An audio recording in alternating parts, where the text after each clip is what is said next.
Hello student, तो कैसे हैं आप सभी। आज की जो हमारा लेक्चर है वो हम पढ़ेंगे सिविक्स का सेकंड चैप्टर, जो कि आपका क्लास 10th का सेकंड चैप्टर है, जिसका नाम है फेडरलिज्म। ठीक है, तो फेडरलिज्म के बारे में आपने जब फर्स्ट चैप्टर मैंने आपको पढ़ाया था, जिसमें मैंने आपको पावर शेयरिंग के बारे में बताया था, उसमें थोड़ा सा हमें पता चल गया था कि पावर हमें शेयर करनी चाहिए जितने भी डिफरेंट टाइप्स ऑफ आपके ऑर्गन्स होते हैं, मतलब गवर्नमेंट के अंदर। ठीक है, इस चैप्टर में हम फेडरलिज्म को थोड़ा डीपली जानेंगे, एक देश के नज़रिए से कि एक देश में फेडरलिज्म को कैसे लागू किया जाता है या फिर फेडरलिज्म का काम क्या होता है। इस चैप्टर में कुछ टॉपिक्स हैं। एक तो आपको हम ये दिखाएंगे कि जो आपका फेडरेशन होता है वो कितने टाइप का होता है। इसके अलावा जो फेडरलिज्म है उसको इंडिया में कैसे लागू किया गया है और कौन कौन से इसके फीचर्स हैं।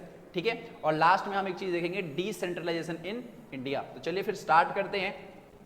सबसे पहले इसकी हम मीनिंग जानते हैं कि फेडरलिज्म होता क्या है। तो फेडरलिज्म का मतलब होता है जब भी जो आपकी पावर होती है वो डिवाइड हो एक तरीके से सेंट्रल अथॉरिटी में, और इसके अलावा कंट्री के जो डिफरेंट ऑर्गन्स हो गए फिर यूनिट हो गए, उसको हम कह सकते हैं कि वो आपका फेडरलिज्म है। एग्जाम्पल के लिए जैसे कि मान लीजिए ये आपका इंडिया है, इस इंडिया में एक आपका होता है सेंट्रल गवर्नमेंट, ठीक है, और इसी के भीतर में आपको मिल जाएगा एक स्टेट गवर्नमेंट, और इसके अंदर में एक और मिल जाएगा आपको लोकल गवर्नमेंट। तो यहाँ पर आपने क्या देखा कि यहाँ पर डिफरेंट टाइप्स ऑफ एक तरीके से गवर्नमेंट के ऑर्गन्स हैं, और इसी को हम क्या बोलते हैं, फेडरलिज्म, यानी कि a system where power is divided between a central authority and a regional government. Regional मतलब एक तरीके से जो क्षेत्रीय सरकार होती है उसको कहा जाता है। तो एक देश को चलाने के लिए बेसिकली हमें दो गवर्नमेंट की आवश्यकता होती है, एक जो गवर्नमेंट पूरे देश को देखे और एक गवर्नमेंट जो उस रीजन को देखे। ठीक है, और भारत में हमने एक तो देश के लिए सेंट्रल गवर्नमेंट रख रखी है, जैसे कि एग्जांपल के लिए आपने पीएम का नाम सुना होगा, तो पीएम का काम होता है एक तरीके से पूरे भारत को एक तरीके से कवर करना। ठीक है, और एक होते हैं सीएम, जिसका काम होता है एक स्टेट को कवर करना, और एक और होता है आपका लोकल गवर्नमेंट, जिसका काम होता है जो छोटे छोटे क्षेत्र होते हैं उसके अंदर जो म्यूनसिपैलिटीज सुना होगा आपने या फिर ग्राम पंचायत सुना होगा, उसको कहा जाता है। और यही आपका फेडरलिज्म की डेफिनेशन है। चलिए अगली चीज देखते हैं, टाइप्स ऑफ फेडरेशन। फेडरेशन का मतलब क्या होता है? फेडरेशन का मतलब होता है एक तरीके से संघ। ठीक है, संघ, संघ यानी हो सकता है एक ग्रुप भी आप कह सकते हो। ठीक है, तो ग्रुप भी जो यहाँ पर दो टाइप्स के हम दिखाएंगे, जैसे कि पहला जो आपका है वो है आपका कमिंग टुगेदर फेडरेशन, और दूसरा आपका है होल्डिंग टुगेदर फेडरेशन।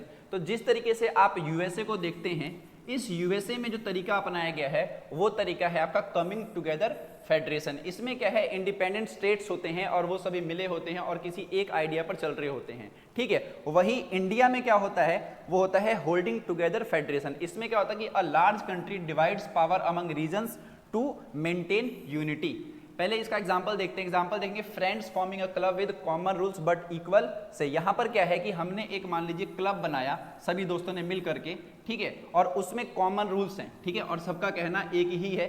जैसे कि यूएसए में क्या होता है, यूएसए में अलग अलग स्टेट्स हैं, उन स्टेट्स का कहना है कि हम सभी साथ हैं, और जो क्या कहते हैं उसमें डिसीजन जो लेगा वो मेन पावर एक तरीके से सेंट्रल गवर्नमेंट लेगी। तो ये होता है आपका यूएसए वाला एग्जाम्पल। भारत वाले में क्या है कि हमने यहाँ पर एक सेंट्रल गवर्नमेंट ले रखी है कि सेंट्रल गवर्नमेंट भी एक्शंस लेती है, इसके अलावा जो स्टेट गवर्नमेंट होती है वो भी एक्शन लेती है, लेकिन वो अपने वाले रीजन में लेती है। तो ये होते हैं फेडरेशंस के अलग अलग मीनिंग। अगली चीज आपका फीचर्स ऑफ फेडरलिज्म, यानी कि फेडरलिज्म की विशेषताएं कौन कौन सी होती हैं। ठीक है, तो सबसे पहले जो विशेषता है वो है आपकी टू और मोर लेवल ऑफ गवर्नमेंट, यानी कि एक सेंट्रल गवर्नमेंट और एक होता है आपका स्टेट गवर्नमेंट, और एक होता है आपका लोकल गवर्नमेंट। यानी कि फेडरलिज्म जहां पर भी होगा वहां पे आपको टू और मोर टाइप्स ऑफ गवर्नमेंट देखने को मिल सकती है। तो पहला आपका फीचर तो ये हो गया। दूसरा होता है आपका ज्यूरिसडिक्शन। इसके अंदर क्या होता है कि जो कॉन्स्टिट्यूशन होता है वो अलग अलग ऑर्गन्स को पावर बताता है कि आपकी पावर जो है वो किस क्षेत्र में है, कहाँ तक की आपकी लिमिटेशंस वगैरह है। तो ये भी फेडरलिज्म का ही एक फीचर है। तीसरा होता है कि फेडरलिज्म में ये बताया जाता है कि जो भी गवर्नमेंट होती है उन गवर्नमेंट को कहाँ कहाँ से रेवेन्यू मिलने वाले हैं। जैसे कि यहाँ पर लिखा है स्टेट कलेक्ट प्रॉपर्टी टैक्स और सेंटर कलेक्ट इनकम टैक्स। तो यहाँ पर क्या हुआ कि हमने रेवेन्यू का सोर्स बता दिया अलग अलग गवर्नमेंट का, कि अगर सेंट्रल गवर्नमेंट है तो वो इनकम टैक्स लेगी जो कि पूरे भारत के लोग देते हैं एक तरीके से, और जो स्टेट गवर्नमेंट होती है उसका काम होता है प्रॉपर्टी टैक्स, यानी कि अपने राज्य के भीतर जो भी प्रॉपर्टी है उसके ऊपर टैक्स लेना। फोर्थ आपका है रिजिड कॉन्स्टिट्यूशन, यानी कि फेडरलिज्म का एक फीचर ये भी है कि जो भी इसमें अमेंडमेंट कराई जाती है कॉन्स्टिट्यूशन में, अमेंडमेंट का मतलब होता है संशोधन। ठीक है, यानी कि जब भी आप संविधान में कोई भी बदलाव करते हैं उसको हम संशोधन कहते हैं। तो फेडरलिज्म में संविधान में संशोधन करना काफी ज्यादा मुश्किल होता है। मतलब कुछ नियम ऐसे होते हैं जिसके लिए आपको 2/3 मेजोरिटी चाहिए और कुछ नियम ऐसे होते हैं जिसमें सिंपल मेजोरिटी से भी उस नियम को पास किया जा सकता है। तो फेडरलिज्म का एक और फीचर क्या होगा कि यहाँ का जो संविधान होता है वो काफी ज्यादा रिजिड होता है। अगला है आपका इंडिपेंडेंट जुडिशरी, यानी कि यहाँ पर जुडिशरी भी होती है और वो होती है आपकी इंडिपेंडेंट, यानी कि पूरी की पूरी स्वतंत्र तरीके से वो अपने फैसले लेती है। जो भी डिस्प्यूट होता है गवर्नमेंट के बीच में, सरकार के बीच में, लोगों के जो दिक्कतें होती हैं उसको भी सॉल्व कौन करता है? जुडिशरी करती है, ठीक है। और लास्ट है आपका बाइकैमरल लेजिस्लेचर। इसका मतलब क्या है कि आपका जो भारत है यहाँ पर जो लेजिस्लेचर है इसमें दो टाइप है। एक है आपका लोकसभा जो कि हाउस ऑफ पीपल कहा जाता है एक तरीके से, और एक है आपका राज्यसभा जिसमें राज्यसभा के जो या फिर राज्य के जो मैटर्स होते हैं उनको सॉल्व किया जाता है, ठीक है। इसको और अच्छे समझने का तरीका ये समझिए कि आपने क्या किया, इस भारत के सभी क्षेत्र से अलग अलग टाइप्स के या फिर अलग अलग लीडर्स चुन करके आते हैं हर एक रीजन से, ठीक है। वो जाते हैं लोकसभा में, ठीक है। राज्यसभा में क्या होता है कि एक राज्य ले लिया आपने, इस राज्य में 2 सीटें हैं राज्यसभा की, तो 2 यहाँ पर जो लीडर्स है वो चुन करके आते हैं। बस इसमें डिफरेंस ये होता है कि जो लोकसभा के लीडर्स होते हैं उसको हम चूज करते हैं और राज्यसभा के लीडर्स को कौन चूज करता है? जिसको हमने चूज किया वो उसको चूज करता है एक तरीके से। तो ये होता है आपका फेडरलिज्म का फीचर। अगला टॉपिक है आपका फेडरलिज्म इन इंडिया, यानी कि भारत में हमने फेडरलिज्म को कैसे लागू कर रखा है, ठीक है। तो सबसे पहले यहां पर भी 2 टाइप्स की गवर्नमेंट है, एक है आपकी यूनियन और एक है आपकी स्टेट, ठीक है। अब यूनियन और स्टेट में हमने क्या कर रखा है, दोनों ही गवर्नमेंट को अलग अलग हमने काम दे रखे हैं। यानी कि हमने क्या किया, हमारे देश में जितनी भी समस्याएं हैं फिर जितने भी विषय हैं जिस पर नियम बनाना जरूरी है उसको हमने डिवाइड कर दिया। इसमें डिवाइड कैसे किया कि जो आपकी सेंट्रल गवर्नमेंट है और एक तरफ हो गई आपकी स्टेट गवर्नमेंट, ठीक है। तो कुछ सब्जेक्ट इनको दे दिए कि इन सब्जेक्ट पर केवल कौन नियम बना सकता है? Central government. और कुछ सब्जेक्ट इनको दे दिए कि इन पर नियम कौन बना सकता है? State government. जैसे कि एग्जांपल के लिए भारत की रक्षा का विषय है तो उस पर नियम कौन बनाएगा? सेंट्रल गवर्नमेंट, ठीक है। और वही मान लीजिए कोई कृषि का विषय है, कृषि एग्रीकल्चर से रिलेटेड है, तो हर स्टेट की अपनी अलग अलग पॉलिसी हो सकती है। तो इस पे हम क्या करेंगे कि स्टेट को ऑटोनॉमी होगी उसके ऊपर नियम बनाने की, और इस तरीके से मतलब जो फेडरलिज्म इंडिया में काम करता है।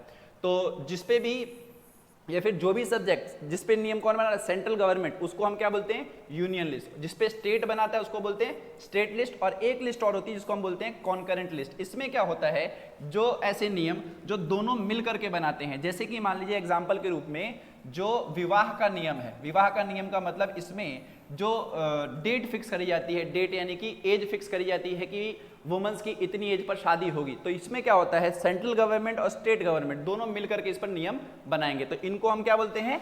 कॉन्करेंट लिस्ट, ठीक है। यानी कि shared responsibilities between central and state. और लास्ट है आपका रेजिडुअरी पावर्स। इसमें कौन सी चीजें आती हैं? इसमें वो चीजें आती हैं, फिर वो सब्जेक्ट आते हैं जो आपने ना स्टेट में बताए थे और ना ही सेंटर में बताए थे। जैसे कि मान लीजिए साइबर लॉ है, ये एक ऐसा नियम है जिसके ऊपर वैसे सेंट्रल गवर्नमेंट ही बनाती है, बस ये इनमें किसी में दिया नहीं रहता कि ये इनका है फिर इनका है, ठीक है।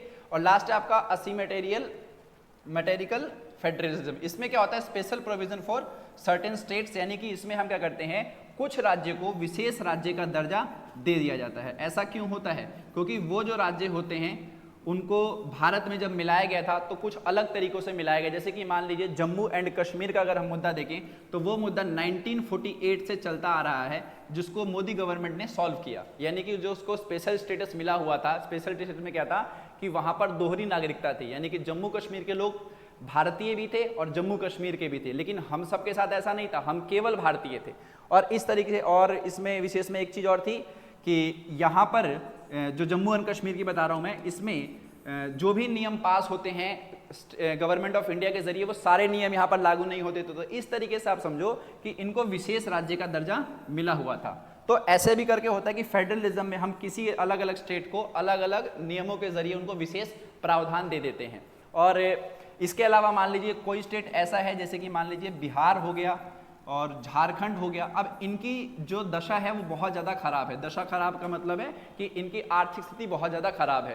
तो ये लोग चाहते हैं, मतलब जो बिहार गवर्नमेंट है वो सेंट्रल गवर्नमेंट से चाहती है कि हमें भी क्या मिल जाए, विशेष राज्य का दर्जा मिल जाए। इससे क्या होगा, इसके ऊपर अलग तरीके से ध्यान रखा जाएगा ताकि इस देश को, इस राज्य को आगे बढ़ाया जाए। तो ये भी फेडरलिज्म में ही काउंट होता है, ठीक है। चलिए अब जानते हैं कि जो भारत है इसमें फेडरलिज्म को प्रैक्टिस कैसे किया जाता है। तो इसके 3 तरीके हैं यहाँ पर, एक है आपका लिंग्विस्टिक स्टेट्स और दूसरा आपका लैंग्वेज पॉलिसी और तीसरा आपका सेंट्रल और स्टेट के रिलेशन। देखिए लिंग्विस्टिक स्टेट्स का मतलब क्या है, स्टार्टिंग में क्या था कि भारत ने ऐसा नहीं सोचा था कि हमें भाषा के आधार पर भारत के राज्यों के नाम रखने हैं। ऐसा इसलिए नहीं सोचा गया था क्योंकि इससे क्या होता कि भारत की एकता और अखंडता खत्म हो सकती थी। लेकिन स्टार्टिंग में 1952 के आसपास में कुछ मूवमेंट चलाए गए एक तरीके से। एक जो मूवमेंट चला था वो आंध्र प्रदेश में ही चला था, ठीक है, जिस मूवमेंट का खामियाजा सरकार को भुगतना पड़ा, बहुत बड़ा मूवमेंट चल गया और फाइनली उनको पहला भाषा के आधार पर राज्य का नाम रखना पड़ा, इसका नाम था आंध्र प्रदेश। तो बाद में ये डिसाइड हुआ कि ठीक है, हम क्या करेंगे, जो भी राज्य हैं उनकी भाषा पर, संस्कृति पर, इनके आधार पर उनके राज्यों के नाम रखेंगे। तो एक तरीके से यहाँ पर ये समझिए कि सरकार ने लिंग्विस्टिक स्टेट्स को अलाउ कर दिया, ठीक है। तो इससे उनको एक तरीके से पावर मिल गई कि हमारी भी कोई सुनी जा रही है। दूसरा जो आपका है वो है लैंग्वेज पॉलिसी। तो भारत के संविधान में 22 रिकॉग्नाइज्ड एक तरीके से लैंग्वेज है और 2 लैंग्वेज हम इस्तेमाल करते हैं ऑफिशियल रूप में, एक तो हो गया आपका हिंदी और एक हो गया आपका इंग्लिश, ठीक है। इसको समझने का सबसे बढ़िया तरीका ये है कि जब भी आप किसी गवर्नमेंट चीज का फॉर्म भरते हैं तो उसमें देखना आपको उसमें 2 लैंग्वेज मिल जाएगी, एक तो मिलेगी हिंदी और एक मिलेगी एक इंग्लिश, ठीक है। और तीसरी एक और लैंग्वेज तब मिलती है जब आप किसी दूसरे स्टेट में हैं, जैसे कि मान लीजिए आप साउथ के किसी स्टेट में हैं, तो साउथ की जो भी स्टेट होगा वहां की गवर्नमेंट के पास ये पावर है कि वो हिंदी इंग्लिश के अलावा अपनी वहां की कोई भाषा वहां पर यूज कर सके। तो भारत में ऐसा कंफर्म नहीं है कि आपको यही 2 यूज करना है, आपका जो रीजन आता है, आपका जो क्षेत्र है, वहां की भाषा का भी आप इस्तेमाल कर सकते हैं। तो अगर मान लीजिए वहां का अगर आप फॉर्म भरेंगे तो वहां पर कितने भाषा में मिल सकता है आपको form, Hindi plus English plus एक वहां की कोई रीजनल भाषा। ऐसा क्यों? क्योंकि वहां के लोग तो ये नहीं बोलते हैं, वहां की दूसरी भाषा होगी, इसीलिए सरकार ने यहाँ पर इनको भी थोड़ा सा पावर देने के लिए लैंग्वेज पॉलिसी में बदलाव किया, ठीक है। एग्जाम्पल के लिए यहाँ पर है Tamil Nadu use Tamil while Hindi and English are used in nation wide, ठीक है। तो पूरे भारत में ये तो यूज होगा ही होगा, लेकिन अगर मान लीजिए तमिलनाडु की अगर हम बात करें तो ये दोनों के साथ में हमें क्या मिल जाएगा, तमिल भी देखने को मिल जाएगा, ठीक है। तीसरा जो आपका है वो है आपका सेंट्रल और स्टेट का रिलेशन। अब देखिए सेंट्रल और स्टेट का रिलेशन क्या है। सेंट्रल जो है एक तरीके से हमारे भारत में सबसे बड़े फैसले लेती है, स्टेट गवर्नमेंट क्या करती है, जो उस स्टेट के फैसले है वो लेती है। अब इन दोनों के रिलेशन यही देखने को मिलता है कि सेंट्रल जो है स्टेट की मदद करता है, ठीक है, जो भी नियम पास कराने हैं, अगर आपको मान लीजिए फंड वगैरह चाहिए उसमें। और एक बात और ध्यान देना कि जो सेंट्रल गवर्नमेंट है वो सबसे ज्यादा पावरफुल होती है किसी भी देश में, ठीक है। तो यानी कि जो हमारा भारत है उस भारत में जो सेंट्रल गवर्नमेंट है वो ज्यादा पावरफुल है स्टेट के मुकाबले। तो ये हो गया हमारा फेडरलिज्म को कैसे भारत ने प्रैक्टिसाइड कर रखा है। अगली चीज है डिसेंट्रलाइजेशन इन इंडिया। अब देखिए डिसेंट्रलाइजेशन इंडिया का मतलब क्या है, इसको समझने का तरीका था जब मैंने आपको स्टार्टिंग में बताया कि भारत में 3 टाइप्स की गवर्नमेंट है, ठीक है। एक मैंने बताया नेशनल गवर्नमेंट जिसको हम कहेंगे सेंट्रल गवर्नमेंट, ठीक है, एक आपकी स्टेट गवर्नमेंट है और एक आपकी लोकल गवर्नमेंट है। इन दोनों को तो हमने जान लिया। अब तीसरी कौन सी है, लोकल गवर्नमेंट। तो लोकल गवर्नमेंट क्या कर रहा है, एक तरीके से भारत की पावर को डिसेंट्रलाइज कर रहा है। इसका कहने का मतलब ये समझिए कि हमने पावर को क्या किया और भी छोटे छोटे रूपों में बांट दिया, ठीक है। यानी कि जब आपने देश की बात करी तो वहां पर फैसले कौन लेगा, सेंटर लेगा। जब आप एक राज्य की बात करते हैं तो वहां पर स्टेट लेगा। लेकिन राज्य के भीतर भी कुछ क्षेत्र ऐसे होते हैं जहां पर स्टेट गवर्नमेंट सही से काम नहीं कर पाती है, उसके लिए हमने क्या बना रखा है, लोकल गवर्नमेंट, ठीक है। अब ये जो नियम था वो 1992 के आसपास में आया था, इसको अमेंड किया गया भारत में और एक तरीके से लोकल बॉडीज जो है उनको भारत में काम दिया गया, ठीक है। अब लोकल बॉडीज में 2 होता है। अगर मान लीजिए आपका एरिया रूरल में काउंट होता है और एक एरिया होता है अर्बन, ठीक है। अगर आपका रूरल एरिया है तो नॉर्मल सी बात है वहां पर ग्राम पंचायत काम करती है, ठीक है। और जो आपका अर्बन एरिया होता है वहां पर म्युनिसिपैलिटी या फिर MCD आपने सुना होगा, म्युनिसिपल कॉर्पोरेशन डिपार्टमेंट, ये काम करता है। और इसी को हम कहते हैं डिसेंट्रलाइजेशन इन इंडिया। देखिए 73rd और 74th अमेंडमेंट, 73rd के जरिए हमने पावर दी किसको, रूरल एरियाज को, और 74th के जरिए हमने किसको पावर दी, अर्बन एरिया को, ठीक है। इसमें काम क्या होता है, यहाँ पर जो काम होते हैं वो छोटे स्तर पर होते हैं। जैसे कि मान लीजिए गांव का जो अगर मुद्दा होगा, कोई भी मुद्दा है तो वहां पर मुद्दा हो सकता है कि वहां पर गांव में जो सड़क बनानी है उसके ऊपर काम करेगा। छोटी सड़क, एक तरीके से बड़ी हाईवे की बात नहीं कर रहा मैं, छोटी सड़क की बात कर रहा हूँ। या फिर गांव में खेतों में पानी पहुंचाना, उसके लिए नहर की व्यवस्था, तो वो भी कौन करेगा, वो रूरल गवर्नेंस ही करेगा, ठीक है। इसके अलावा इसमें 3 टायर एक तरीके से स्ट्रक्चर होता है जिसको हम एक राज्य को, या फिर 3 टायर में हम विलेज, ब्लॉक और डिस्ट्रिक्ट लेवल में काउंट कर देते हैं। मान लीजिए एक हो गया बड़ा जिसमें हम डिस्ट्रिक्ट लेवल की बात करते हैं, इसके भीतर में आपके होते हैं ब्लॉक्स और उसके भीतर भी हो जाता है आपका एक ग्राम पंचायत। तो इससे हमने क्या किया, एक जिले के भीतर में अलग अलग लोगों को पावर दे दी, जिससे क्या होगा कि इस एरिया को चलाना बहुत ज्यादा आसान हो जाएगा। ठीक है, लास्ट चीज आपका इंक्रीज रिप्रेजेंटेशन। इससे क्या फायदा हुआ कि जो वुमेन्स थी उन वुमेन्स को थोड़ा इसमें क्या कर दिया हमने, रिजर्वेशन दे दिया। इसमें 33% रिजर्व सीटें हैं किसके लिए, वुमेन्स के लिए, ताकि वुमेन्स को भी एम्पावर किया जा सके। केवल ये लोकल बॉडीज की बात कर रहा हूं मैं। ठीक है, और लास्ट आपका इनके सामने चैलेंजेस क्या है, इनके पास चैलेंज होते हैं फंडिंग के। ठीक है, कि इनके पास फंडिंग नहीं होती, उतना पैसा नहीं होता, तो इनको इस चीज के लिए सरकार पर निर्भर रहना पड़ता है। कौन सी सरकार, स्टेट गवर्नमेंट वाली सरकार। तो ये था आपका डिसेंट्रलाइजेशन इन इंडिया। और अगर आप दिल्ली में रहते हैं तो दिल्ली का एग्जांपल आपको समझना है कि दिल्ली में जितने भी इलाके हैं वहां पर कूड़े की गाड़ी आती है एक तरीके से, तो वो भी किस में आता है, वो आपका वो एमसीडी में ही आता है, वो आपका अर्बन गवर्नेंस है। ठीक है, कंक्लूजन इसका क्या निकालेंगे, कंक्लूजन आपका बस यही निकालना है कि हमने देखा कि भारत में हमने फेडरलिज्म को जैसे लागू किया, इससे हमने क्या किया, पावर को अलग अलग हिस्सों में शेयर किया। और इससे फायदा क्या होता है कि उस रीजन को, उस क्षेत्र को या फिर उस देश को चलाना बहुत ज्यादा आसान हो जाता है।